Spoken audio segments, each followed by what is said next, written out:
Muchas gracias a los participantes de República Dominicana por presentarnos sus proyectos. Ahora escucharemos a los representantes de Staatsolie, con la presentación a cargo de la señora Agnes Moensi, directora financiera, y Rene Römer, director comercial de la Bolsa de Valores de Curazao. Good morning, ladies and gentlemen.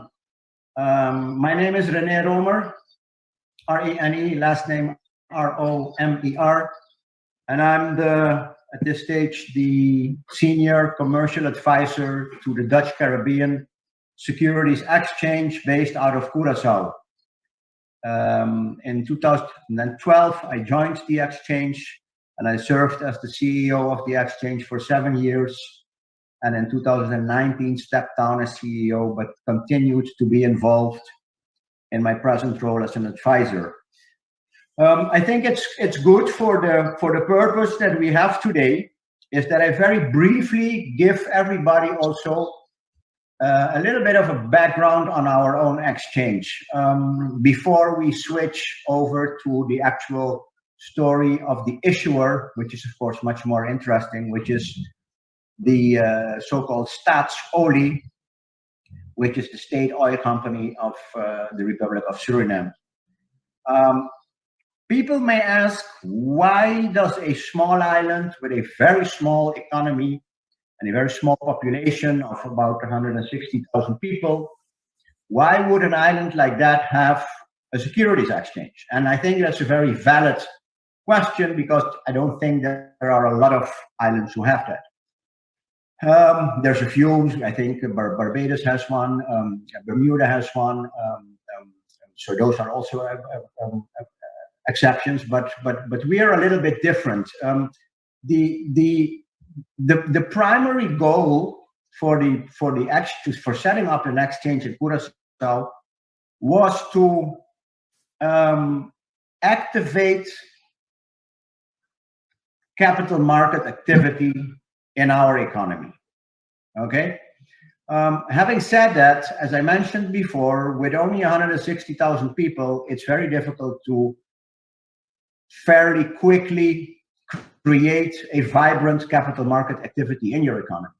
So when we realized that, and when we at the same moment realized that Curaçao here in Curaçao, we have a very large history of international financial services in our economy. It's a big sector. We said, okay, if we want to provide securities exchange services, capital market activity services to small and mid-sized enterprises in our own economy, we could as well try to do that for the region and maybe even beyond the region. So we started thinking about some, let's say, some bigger target markets, which are big for small and mid-sized enterprises, which would be our backyard, which is the whole continent of Latin America and Central America. On the other hand, we have, of course, as most of you will know, if not, you know it now, Curaçao has a very good relationship towards the European Union, because it is still a country within the Kingdom of the Netherlands. It's an autonomous country, and I put the emphasis on autonomous, because that does not mean that we are independent. We are autonomous, so the island Curaçao has its own government, has its own parliament, has its own legislation, etc., etc. It's just that a few activities are centrally exercised by the Dutch Kingdom, which is basically the military and the foreign relations, which includes tax treaties and other treaties, etc. Okay, but so you have Curaçao on the one hand, you have the relationship with the backyard with Latin America, which historically has been very, very big. And on the other hand, you have the fact that we still form part of a European country, which is the Kingdom of the Netherlands. At the same moment, we realized that if you look at Latin America and you look at Europe, also in the Far East and Asia, there's a lot, of course, thousands and tens of thousands of small and mid-sized enterprises who may in the future need to raise capital and cannot do so in their own countries, often because of the fact that the costs are very, very high. So we have said no. We're going to keep our expenses, our costs for listing at a fair level, so that not only Curacao-based companies but also companies from the region and abroad can list on our exchange. The question then becomes, okay, what has happened? What has happened is that in the past about 8.5 years that we were really active, we have gotten to attract about 76 listings to the island, of which about 95% is international, and of that international part, again, about 40%, 45% comes from mainland China. So as such, a very interesting development. If you look at the instruments that are listed on our exchange, you will see that it is also more or less a 50-50 division between equity and bonds. And that's quite interesting because when you start out and you for instance focus on Latin America, you would expect that a lot of those listings would be bonds, would be fixed income instruments, and they are for Latin America. On the other hand, for instance, what I mentioned, the China business turns out is all equity business. So we got an interesting international mix there. Now, when I say that we have historic ties with South America, with Latin America, the country that we originally and historically have the most ties with is definitely the Republic of Suriname. Suriname in the old days used to be a part of the Dutch Kingdom too, and there's been always through the ages a lot of traffic on a personal level, but also on goods between the two countries. Until this day, there's a lot of family ties going on between Suriname and people in Curacao, and even, let's say, descendants from Suriname origin and from Curacao origin in the Netherlands who live very closely together. So having this special tie with the country of Suriname, you can imagine that the exchange were quite happy and proud when an advisor from Staatsolie contacted us to see if Staatsolie could possibly do a listing on our exchange for a bond issue of about 145. Originally, the idea was $145 million. And of course, as good businessmen, we immediately said, yes, of course, we can do that. What we did not know was that Staatsolie wanted to do this pretty quick. So when we heard that they wanted to do this and get it done within, let's say, 2 months or so, we said, well, that's not going to be easy because, there is a process and this and that, such and so. But I have to say, and of course, as an exchange, we have to be careful. We cannot recommend or give certain positive outlooks on a company, etc. And I'm definitely not doing that. But what I can do is be very positive and grateful for the way that the whole process went. As most of you will know, and I think on most exchanges, also a listing on our exchange has to be done through a listing advisor.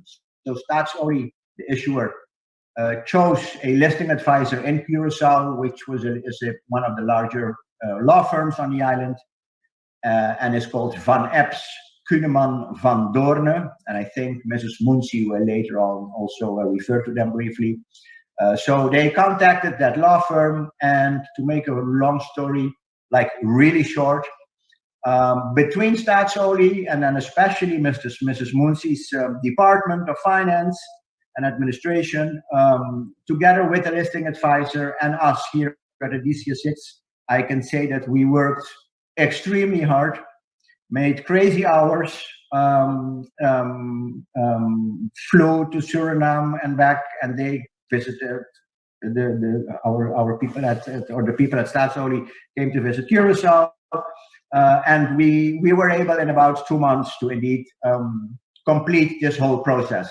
I think it was for the issuer Staatsolie. It was the first time that they did this, but Mrs. Moensi will explain that a little bit more. I think in that sense, it was for them also a very interesting, let's say, training course, learning curve. I must say that for us, it was also very interesting because, as I said, it's a regional issuer. It's the largest bond issue that we have on our exchange, and it was an issuance that, even though yes, about 80-something% of the investors were already previously invested in Staatsolie, but the issuance was heavily oversubscribed. So that was also quite interesting, and of course something that we all together were very happy with. I remember when I was in Suriname, and I'm sure that Mrs. Moensi will remember this, that I made a joke. I said, well, if we could do this in 2 months, by the time that you guys are going to meet to raise $1 billion, you know where to find us, and we'll do it in 2 months again. And of course, I hope that when that time comes, they will do that.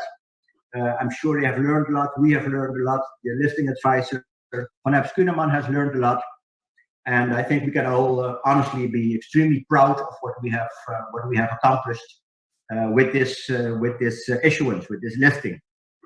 I think with this brief, let's say, background and introduction on the exchange and the relationship with this particular issuer, I would suggest that we switch over to Agnes Moensi. And with that, Agnes, I would like to, indeed switch over and give the floor to you.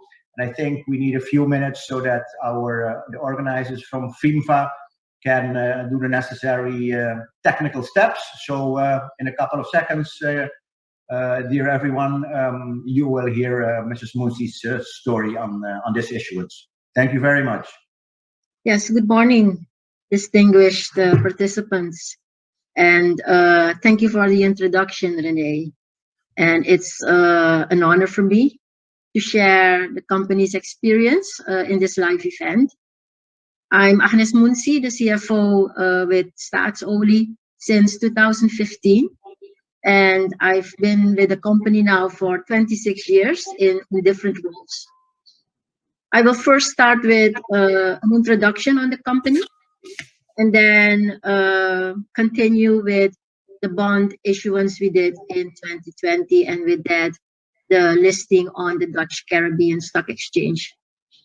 So starting with Staatsolie, we are a leading company in Suriname now for 40 years.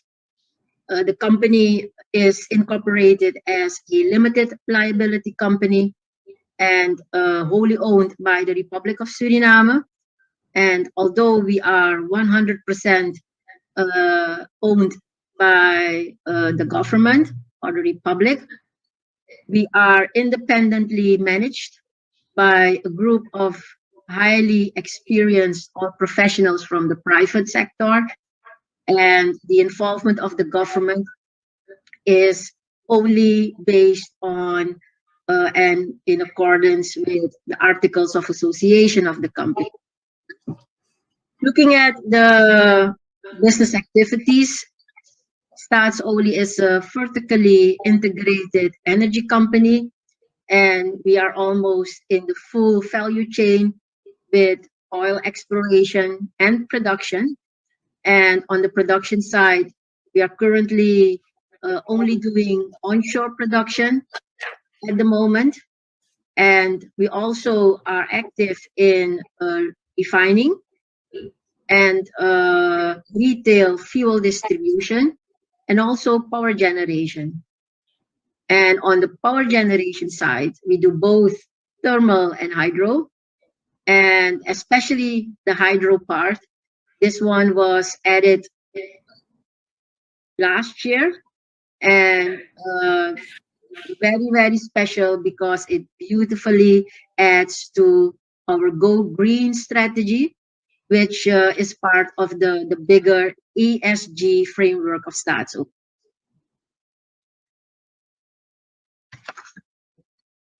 In addition to the core business, we also have participations in 2 gold mines that are operated by international gold companies. The first one is with Newmont, where we have a 25% interest. And the second one is IAMGOLD Rosabel Gold Mines, where we have a 30% interest. In the last decade, if I look back, Staatsolie has set out a path of growth. And not only a path of growth, but more specifically also a path of diversification. And that diversification, combined with the fact that we are integrated, and also very special for us, we are a low cost for both oil and gold, sorry. This combination mitigates our cash flow volatility across the commodity cycle. And this, of course, results in a nice financial resilience that is rather unique in the industry. And we are very proud of that.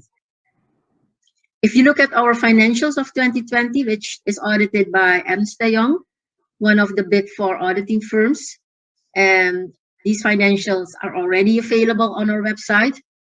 Looking at what we have achieved in 2020, very difficult period with the COVID pandemic impact, we have realized consolidated revenues of $430 million US, ending up with an EBITDA of $306 million US and a profit before tax of $98 million. We have an EBITDA margin of 73%, a consolidated balance sheet of $2.4 billion, with equity of $1.3 billion, and a nice leverage ratio of 2.3 times. Looking back the last 5 years, our key focus was also given to prepare Staatsolie, from the cycle of our internal culture up to our processes, systems, and also the different reporting requirements. We spent a lot of time to prepare ourselves into becoming a world-class company. And the reason why we are doing that is to facilitate our next very, very exciting phase. And that's the phase of further growth. And then that is more specifically towards the potential and our participation in the development of oil offshore. Because as I mentioned earlier, we currently only operate in the onshore and produce oil in the onshore. But the next era for us will be the era in participating in the development of oil in the offshore, which of course is very exciting. So that ends my part of the company's introduction. And I know we'll continue with, how we experienced our bond issuance and also the listing, which we did on the Dutch Caribbean Stock Exchange of Curaçao. But let me start first by explaining why we decided to do the listing. And that brings me back to the timeline where the second Staatsolie bond, which was issued in 2015 and expired in 2020, that was supposed to expire. And that expiration period coincided with the period that the first offshore oil find was confirmed by our PSC partners, Total Energy and Apache Corporation, and that is in our offshore block 58, the very famous offshore block 58, where together with Guyana, this is the place to be when it regards offshore oil. Now, since then, Staatsolie and Total together with Apache, we have already announced 5 hydrocarbon finds. And to facilitate Staatsolie's participation in these development projects, the company expects to have the necessity for funding. Because in Block 58, Staatsolie has the unique opportunity to participate up to 20%. So we have 20% backing rights. And for this, funding will be required. And knowing that the local Surinamese market is not large enough to facilitate such funding, the company needs to explore new and larger financing capacity in the region and also worldwide. For this reason, Staatsolie decided to do this first international listing on the Dutch Caribbean Stock Exchange in Curaçao. So the step towards the DCSX allows Staatsolie, it was a strategic choice, because it allows Staatsolie to offer the existing bondholders an improved investment instrument that is listed and therefore more easily tradable and more liquid. At the same time, it also allows investors in Curaçao the first chance to participate in the company's funding program, which will broaden Staatsolie's investor base. And the DCSX listing serves as a stepping stone towards further entering the international capital markets. So to summarize, our choice for DCSX was made both from a practical, but more so from a growth standpoint. DCSX being stationed in Curaçao, as Rene also mentioned, is close to Suriname, given of course also the common Dutch history, and gives Staatsolie the opportunity to enter the international capital market in an area that is relatively familiar, whilst having an opportunity to capture the international investors with some link to our country and company. And I can tell you that, as Rene mentioned, it was a very, very intensive period. But I can tell you very, very pleasant for us, being able to work with a professional, listing as how we experienced it. So the first course of action was, of course, hiring the listing advisor. And we hired Van Epps Kueneman van Doorne, a renowned law firm in Curaçao. And they guided us through the various milestones, as well as the different approvals needed to become listed. And also the DCSX team was equally helpful and very professional in providing us with all the necessary information that was needed. And we also had, the situation where, because we have different regimes, we also had to go through different approvals within Suriname. And it was very, I would say, very interesting.